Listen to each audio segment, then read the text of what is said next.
Frédéric Vellebrec, je voudrais vous demander de parler d'un autre personnage, c'est un peu un aîné par rapport à nous, il s'appelle Gérard Arséguel, il est né en 1938. C'est quelqu'un qui a déjà tout un passé dans la mesure où il a publié des poèmes dans les revues anciennes comme Action Poétique, comme Les Cahiers du Sud ou comme Manteia. Ses premiers livres sont parus chez des éditeurs comme Flammarion et Christian Bourgois, et depuis une vingtaine d'années, sa présence est beaucoup plus discrète, mais c'est des éditeurs essentiels qu'il publie, qui s'appellent Tarabus, qui s'appellent Ficile, qui s'appellent André Dimanche, et récemment Maîtré Édition. Vous venez de publier sur le site de Poézibérou, il y a 6 mois, une chronique assez étrange à propos de ces livres publiés chez Maîtré. C'est un texte, un titre très curieux, il me semble qu'il parle très bien de la physique de la poésie et puis de sa sonorité. Ce titre est énigmatique, vous allez nous aider à le comprendre. Vous écrivez « La nuque de l'adverbe doucement ». Ce n'est pas moi qui l'écris, « La nuque de l'adverbe doucement ». C'est Gérard Arséguel, puisque c'est tiré de son autobiographie du bras gauche. Non, l'adverbe de la nuque, pardon, de l'adverbe doucement, cela m'a énormément touché parce qu'il y a une rencontre entre la caresse et le mot qui l'incarne immédiatement, qui le matérialise, et j'ai presque envie de toucher ma propre nuque quand j'entends la manière de s'exprimer dans ce vers-là de Gérard Arséguel. Il y a beaucoup de lumière dans sa poésie et il y a surtout tout un ancrage dans le paysage dont on a toute la densité avec énormément de force alors qu'il y a très peu d'éléments et que ces poèmes sont aériens, sont presque translucides.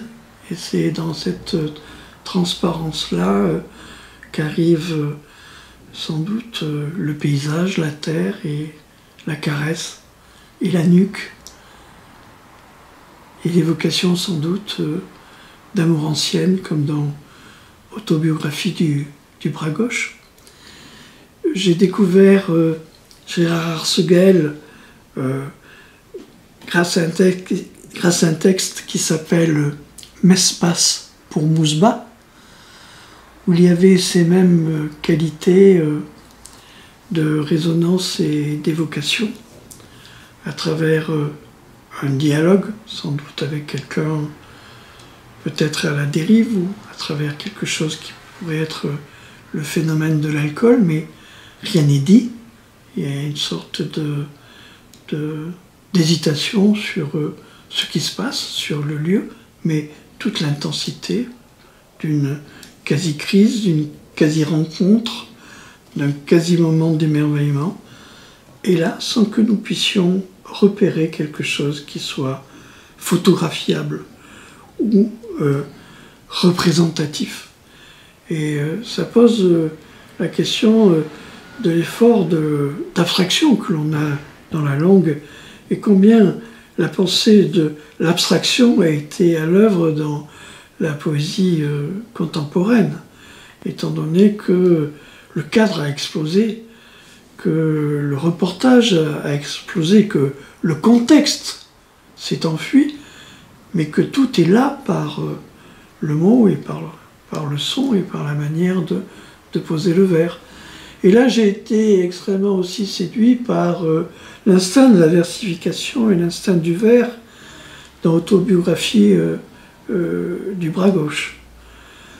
Il y a chez Arséguel quelque chose qui n'est pas de la désinvolture ni de la fausse désinvolture, mais il y a une sorte d'intégrité par rapport à l'instant poétique. C'est-à-dire que c'est quelque chose qui ne se renouvelle pas, c'est quelque chose qui n'a lieu qu'une fois, et chaque fois je vis ces poèmes comme un événement présent, immédiat et fulgurant, ce qui m'a amené à désirer écrire sur lui. Il y a aussi cet ensemble qui s'appelle, en prose alors, qui s'appelle Le petit bois qu'aimait Girard, où dans une première publication qui était en feuilleton, avant que ça paraisse en un seul volume grâce aux éditions Maîtré, Gérard Arseguel nous parlait de ce qui fondait son enfance, et de l'obscurité qu'il a fondée. Et il entrait dans cette nuit-là à travers une petite pièce qui était attenante à la cuisine, dans laquelle on a l'impression que tout se génère et qui se nomme en occitan la Souille. Je ne sais pas comment ça se nomme dans le Nord, mais c'est un endroit qui est une dépendance directe de la cuisine où se fait sans doute le gros œuvre de la cuisine.